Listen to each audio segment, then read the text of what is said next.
안녕하세요. 이학규 목사입니다. 이삭에게는 분명히 누이가 없습니다. 창세기 26장 1절에서 11절입니다. 아브라함 때에 첫 흉년이 있었는데 가나안 땅에 또다시 흉년이 듭니다. 이에 이삭은 부엘라 헤로이에서 블레셋 그랄로 이사를 합니다.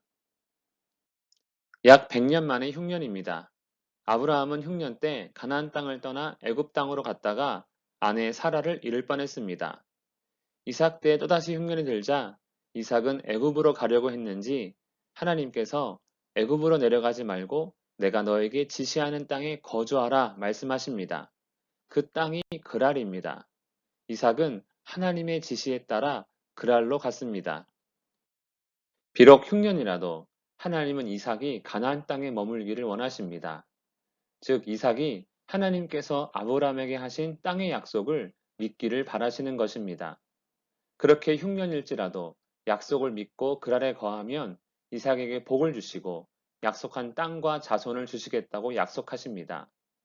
아브라함에게 하신 약속을 이삭과 다시 하심으로 이제 아브라함의 약속은 이삭의 약속이 됩니다. 하나님께서 이삭과 약속하신 이유, 바로 아브라함의 믿음 때문입니다. 이삭의 믿음도 아브라함과 같이 되기를 원하시는 하나님이십니다. 그랄에 거주하게 된 이방인 이삭과 리브가 그리고 에서와 야곱입니다. 그랄 사람들의 관심은 아름다운 리브가입니다. 이에 이삭은 리브가로 인해 죽게 될까 하여 리브가를 아내가 아닌 누이로 소개합니다. 어디서 본 장면입니다. 첫 흉년 때 아브라함이 애굽에 가서 아내 사라를 누이라 한 것과 같습니다. 부전자전입니까? 아내 사라를 누이라 한 아브라함에게 하나님께서는 아무 말씀하지 않으셨습니다. 그리고 아내 리브가를 누이라 한 이삭에게도 역시 아무 말씀하지 않으십니다. 그렇기에 이삭의 거짓이나 속임수로 평가하기보다는 애굽과 그랄이 그만큼 위험한 곳, 죄악된 곳임을 보여주는 일로 보면 좋을 것 같습니다. 즉, 그랄은 하나님께서 가라 한 곳이지만 안전한 곳이 아닌 것입니다. 꼬리가 길면 밟힌다고 리브가가 이삭의 누이가 아니라 아내임을 블레셋 왕 아비멜렉이 알게 됩니다. 죄악의 땅, 위험한 곳에서 아름다운 리브가로 인해 죽게 될까 두려웠던 이삭입니다. 내가 어찌 우리에게 이렇게 행하였느냐? 백성 중 하나가 내 아내와 동침할 뻔하였도다. 내가 죄를 우리에게 입혔으리라. 아비멜렉의 말을 곰곰이 생각해보면 이삭의 말과 어울리지 않습니다. 이삭이 아내를 누이라 소개한 이유는 자신을 죽이고 리브가를 아내로 취하지 않을까 하는 두려움 때문이었습니다.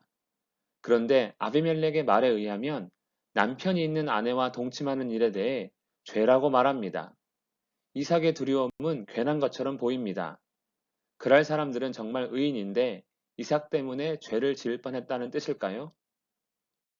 그랄 사람들은 생김새도 다른 이삭의 가족이 그랄에 거주하니 분명히 관심을 갖고 지켜봤을 것입니다. 특히 리브가가 아름다우니 더욱 그랬을 것입니다. 그런데 그들이 오래 거주하며 지켜볼수록 이삭은 놀라운 사람이었습니다. 하나님께서 복을 주시니 창대하고 왕성했기 때문입니다. 그러니 이삭도 리브가도 두려워하지 않을 수 없었을 것입니다. 그러므로 아비멜렉의 말은 자신과 그랄 사람들이 죄를 지을 뻔해서가 아니라 하나님께 복받는 이삭에 대한 두려움을 표현한 것에 불과합니다. 하나님으로 인해 이삭은 안전했던 것입니다. 가나안 땅에 흉년이 들었습니다. 하나님은 이삭에게 그랄로 가라 하셨습니다. 그러나 그곳은 죽임을 당할까 아내를 누이라고 소개해야만 했던 안전한 곳이 아닌 위험한 곳이었습니다. 그럼에도 하나님의 약속을 믿고 그 말씀에 순종했을 때 이삭은 안전했습니다. 안전한 곳은 어디입니까? 오직 하나님만이 우리의 피난처이십니다. 기도하겠습니다. 살아계신 하나님 아버지, 우리가 이 땅을 살아갈 때 오직 하나님만이 우리의 피난처시요 안전한 곳임을 깨닫고 주님만 의지하며 하나님 말씀에 순종하는 우리 모두가 되게 하여 주시옵소서. 하나님께서 언제나 함께해 주시기를 간절히 원하오며 예수님 이름으로 기도합니다. 아멘.